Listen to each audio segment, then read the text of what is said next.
Hi, so my name's Hannah. Thank you so much for coming to interview with me today. Please state your names. Stephen. And Jon.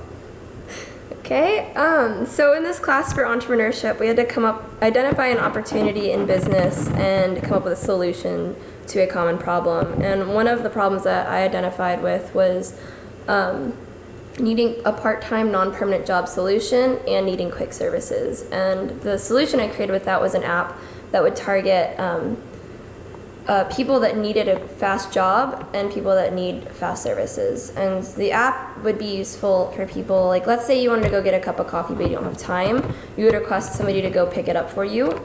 Or the same thing goes for like a gym partner, or if you needed groceries, you'd request somebody to do that for you. Do you think there would be any flaws in this kind of product or service idea? How do you as the app maker get money from it? Well, we would be taking 15 to 20% off of what people make through the app, just as a normal service fee, and that would go towards the company and rebuilding up the app and trying to market it.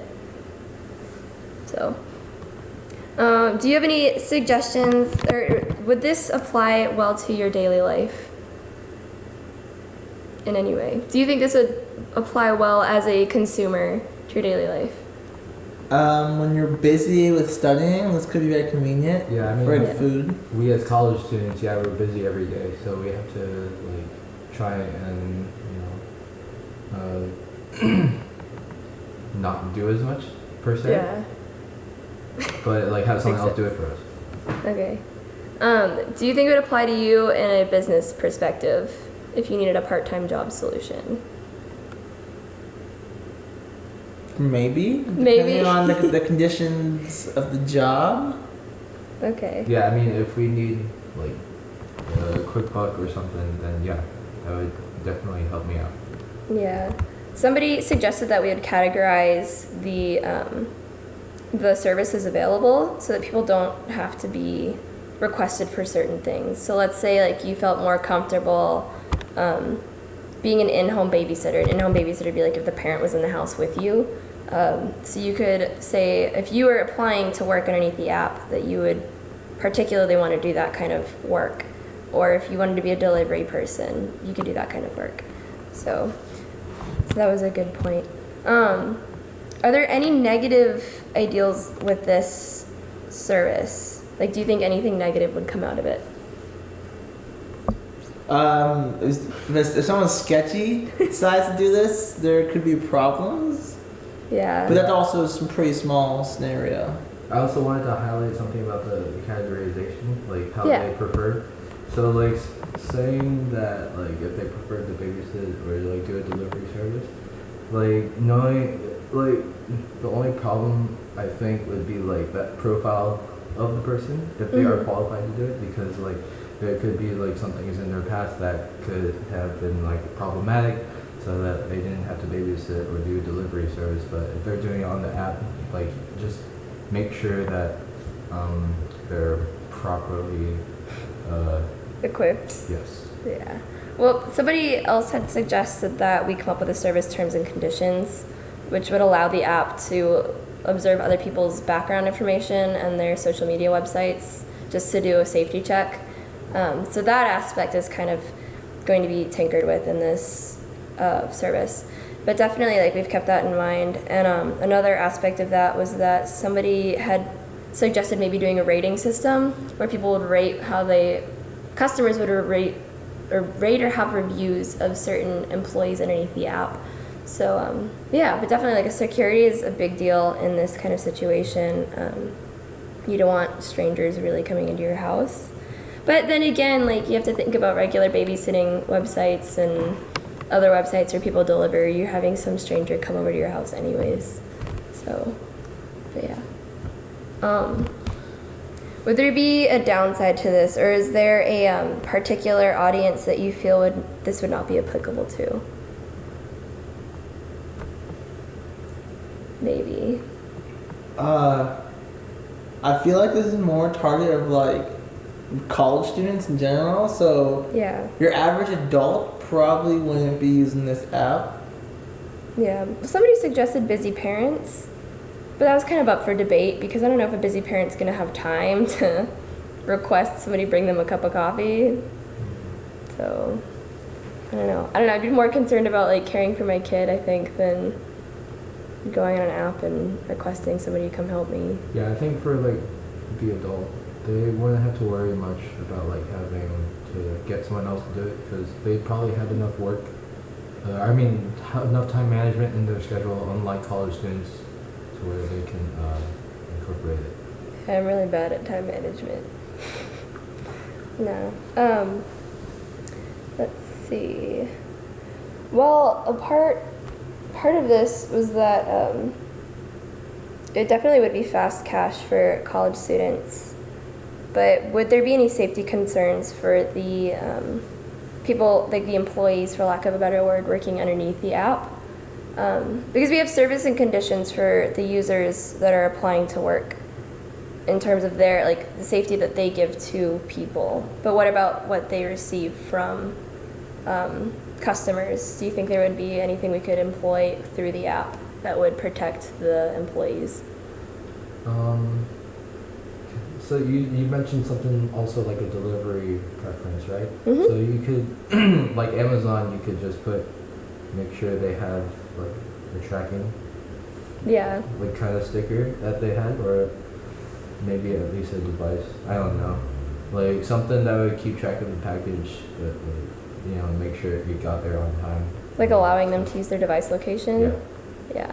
So that makes Because sense. like theft is a thing, so if anything were to happen. Yeah. Also, how do the employees get paid through the app or from the people?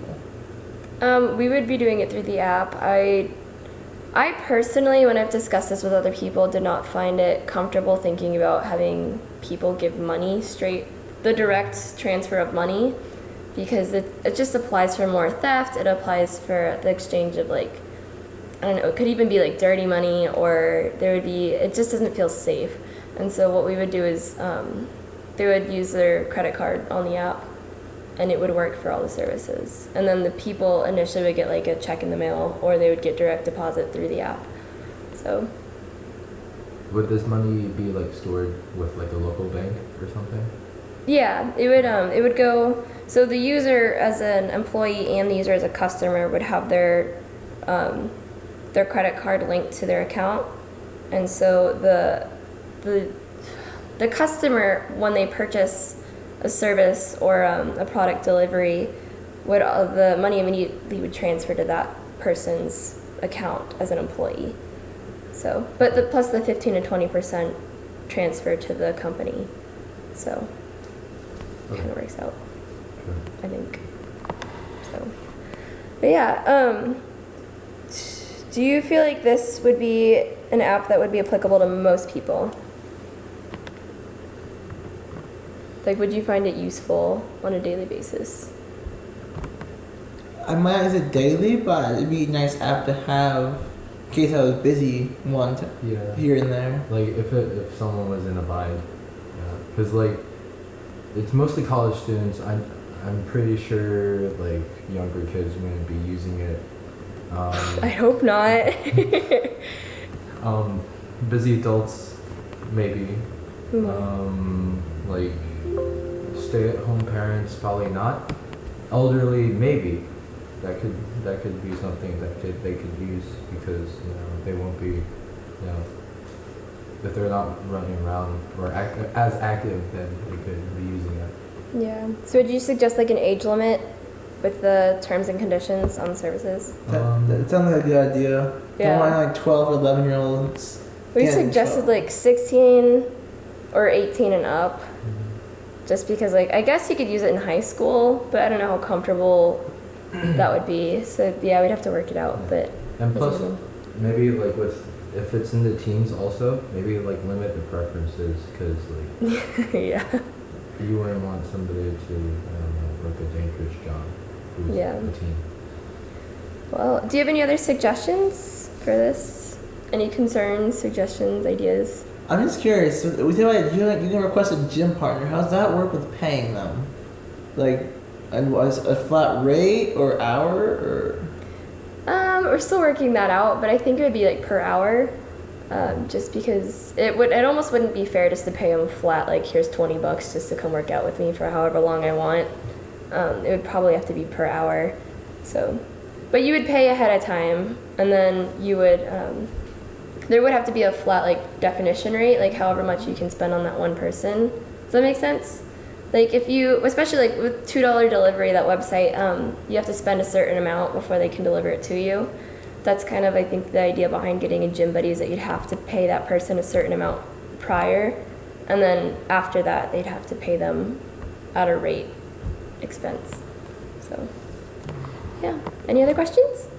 So I know there's like other apps going around, like Tap and Go and Amazon.com, who are like doing deliveries as well as like on the go kind of things. Like, so in a sense that could be like your rivals. Like, how do you plan to, To market it? Yeah.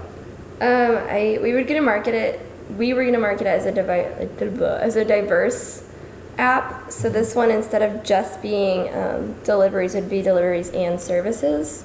Okay. And so, like, let's say you needed someone to walk your dog, or you can do a combination of things. Let's say you wanted somebody to go pick up your groceries, bring you dinner, and walk your dog. That person's getting paid pretty well that day. But it's a combination of things, and things that just kind of add up. So it could be used for household chores. It can be used for anything. And some people are just lazy and they just want one app that kind of does everything for them. So that was kind of the idea behind that.